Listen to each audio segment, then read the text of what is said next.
Our lives are extremely dependent on fuel. Fuel that creates power, electricity, or what powers our cars, planes, and our technology. But that fuel is never fully 100% utilized in the engines and systems that convert it into power. Engineers even have this thing called an efficiency ratio, which is to represent how much of the fuel was actually maximized in the use of creation of energy. And if we look at this on an Asian scale, where Asian parents always believe that anything below a 90 is a failure, that means every single time when we are using an engine, all of these engines are failures. Yet they function our world. Last I remember in high school when I was taking physics was about 40 to 50% efficiency. Now technology is getting better, but by definition, we are still failing to utilize 100% of it.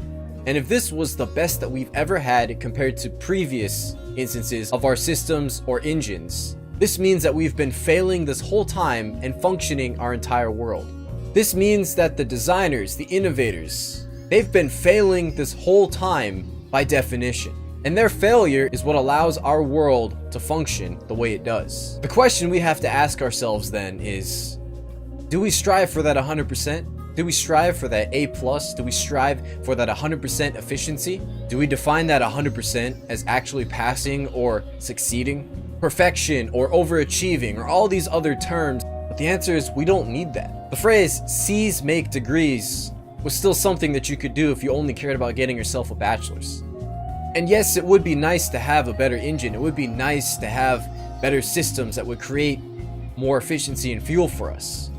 But technically, we only need enough to make it work. And because we look for this perfection, we look for these titles of higher GPAs, of reaching that 100%, and in the case of Asian families, calling their kids failures for not achieving that A or A+. Is that a wrong perception? The advantage of calling it a failure is that we are striving for more. However, some people stop because they realize that this is a failure, that they are going to continue to fail for the rest of their lives because they'll never reach that 100%. But here's the thing, people who compete, people who perform, people who have been doing an art or some sort of sport or competition for their entire life, do you think they see it as a failure or success type of thing? They can use their matches as metrics. They can use their scores as metrics to see where they're at competitively.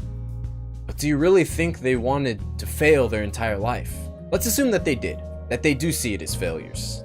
Then that means that every single time that they are performing, they are competing or whatever they're doing, that they are actually failing. And we're seeing their failed product. Now, if that were the case, the people who are not that person are going to assume that that is success.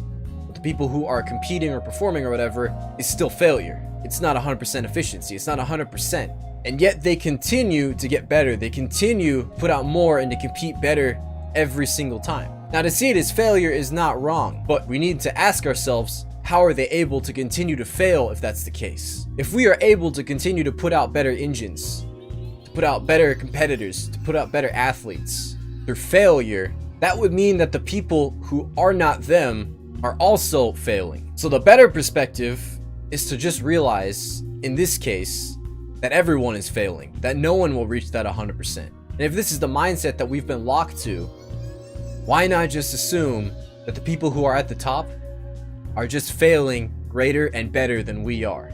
Now here's the thing, we can get deterred. We can stop and quit because we believe this is failure. But to know that the people at the top are continuing to fail and fail and fail and failing better every single time, that can tell us how we can also get better results. But in reality, if this is the mindset that we've really truly locked to, that we are just going to continue to fail every single day, and there's a place we want to be, there's a goal we want to achieve, there's a thing we want to do or become, the answer isn't to wallow in the fact that we are failing. It's to realize that every single time that we put in the work, that we are failing better and better every single time.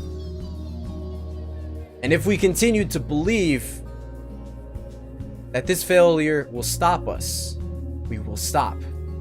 But if we believe that we are failing and see the results that we are failing better every single time and putting in more to get that better result, then eventually we will see that our failures will create what we need in what we are trying to get. The only way we're going to be able to do that is to understand that yes, we are failing. We are failing better than we were before. Maybe we are failing closer to what we want to become.